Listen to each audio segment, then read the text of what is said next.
ہم پورے طریقے سے کسی 3 دن کے محنت میں، کسی رات کے اندھیرے میں تو حق صرف ہمارا جسٹس صاحبان کے ہیں کہ چیف جسٹس افتخار چودھری کے وقت فل کورٹ بینچ 12 بجے جیو لائیو سٹریم پہ بیٹھے اور وہ کہے کہ ایسے نہیں ہے کہ آپ کوئی قانون سازی کر رہے ہو، ایسا نہیں ہے کہ آپ کوئی آئین سازی کر رہے ہو، اس لیے کہ کچھ لائرز نے میرے لیے، ملک نے میرے لیے جلوس نکالے تو میرا لیجیٹمیسی پارلیمان کے لیجیٹمیسی سے زیادہ ہے۔ یہ انڈیمک ایشوز ان پاکستان موجود ہے۔ آپ کے پاس کبھی ایسے عدالت موجود نہیں رہا جس نے کسی سیاستدان کو یہ اجازت دی، کسی پارلیمنٹ کو یہ اجازت دی کہ ان کے بارے میں کوئی آئین سازی اور قانون سازی ہو سکے۔ پہلی دفعہ افتخار چودھری جسٹس عیسیٰ اور منصور کے زمانے میں ہمیں یہ امید نظر آ رہا ہے، ہمیں یہ امید نظر آ رہا ہے کہ both the outgoing and the incoming Chief Justice have set this precedent that I at least have seen nowhere else except for when Sadr Zardari was President of Pakistan the first time, where he said he took over office as the strongest civilian president in the history of Pakistan. اس لیے مشرف نے تمام powers غیر آئینی طریقے سے اسی عہدے میں اکٹھے کیے تھے. But he said, I'll give my powers to the Prime Minister, I'll give my powers to Parliament. یہ جوڈیشل ہسٹری میں مجھے بتائے کب ہوا ہے؟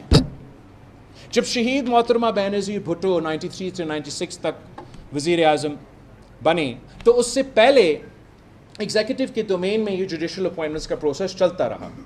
جنرل ضیاء الحق کا کسی جج کے نہیں کوئی اعتراض نہیں، آپ جج بنائیں بھائی بنائیں، ہمارے اپنے میاں صاحبان کوئی جج بنائیں، صحیح ہے بھائی، وہ تو میرٹ پہ بناتا ہے، وہ تو میرٹ پہ. شہید محترمہ بینظیر بھٹو کو 3 سال ملے، اس کی میرٹ کوئی ادھر بلوچستان کی طرف کہیں اور کی طرف نظر گزرے ہوتی تھی، تو اسی وقت ججز کیس ہوا اور چیف جسٹس نے پاور تب سے اپنے جیب میں رکھ لیا، پرائم منسٹر کو پارلیمان کو انڈرمائن کر کے. پھر ہم نے یہ آئینی عدالت کا کانسیپٹ، اینڈ آئینی عدالت کی not stand alone, it has to come along with the reform to the appointments process of judges. یہ جو نظام بنا ہوا ہے کہ وہ ٹافیوں کی طرح بانٹ سکتے ہیں، کہ ان کے ہاتھ میں یہ اختیار ہے اور ان کی مرضی ہے، اور آپ کے جیسے بارز کے، آپ جیسے انسٹیٹیوشنز کے کتنے ریکمنڈیشنز آئے ہیں کہ چاہے وہ کنٹمپٹ پاور ہو، چاہے وہ اپوائنٹمنٹ پروسیس ہے، آپ خود یہ درست کریں. اور ہر چیف جسٹس کے ابتدائی تقریر کا آپ ذرا ویڈیو نکال کے، ٹیکسٹ نکال کے پڑھ لیں. سارے کہتے ہیں کہ اپنا رولز میں ہم فکر نہ کریں، کوئی ضروری نہیں ہے کہ آپ آئین سازی یا قانون سازی کریں، ہم اپنے جو رولز ہے جوڈیشری کے اس میں سے ہم یہ اپوائنٹمنٹ پروسیس بھی درست کریں گے، اس میں سے ہم یہ سو موٹو کنٹمپٹ آف کورٹ کو بھی درست کریں گے. کبھی نہیں کیا. آپ کہہ رہے ہیں کہ وہ کانسٹیٹیوشنل بینچ بنائیں گے، چلے میرا وفاق کا ایکول نمائندگی بھی آپ نے نکال دیا اس سے، کانسٹیٹیوشنل پینڈنسی آف کیسز، وہ آپ کہہ رہے اضافہ کریں ججز کا تعداد میں. اب without amending the appointment process how do you expect me to appoint any جج؟ بیکاز جوڈیشری نے یہ اپنے ہاتھ میں رکھا اور ان کا میرٹ پہ فیصلے ہوتے ہیں، اور ان کا میرٹ کا ذرا حال دیکھ لیں.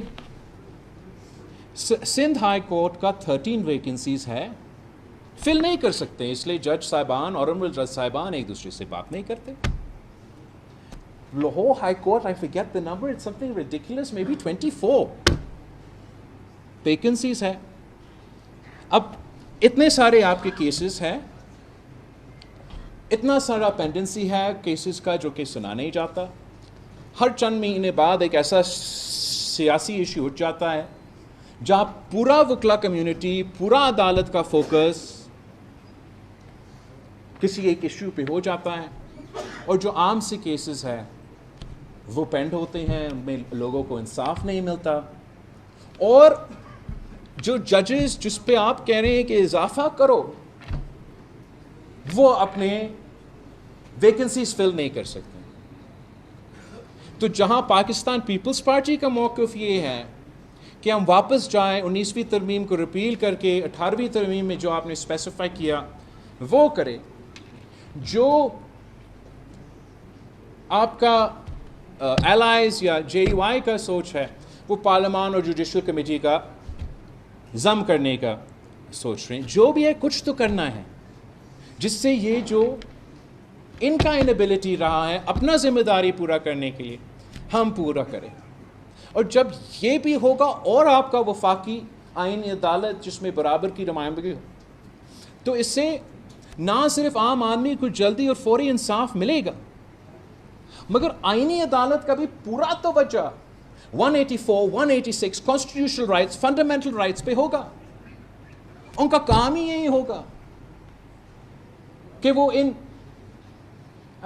constitutional provisions پہ عمل درآمد کریں. And if they fail, they'll have great people in the Supreme Court Bar Association, or if it'll be called the Federal Constitutional Bar Association, them to hold them accountable.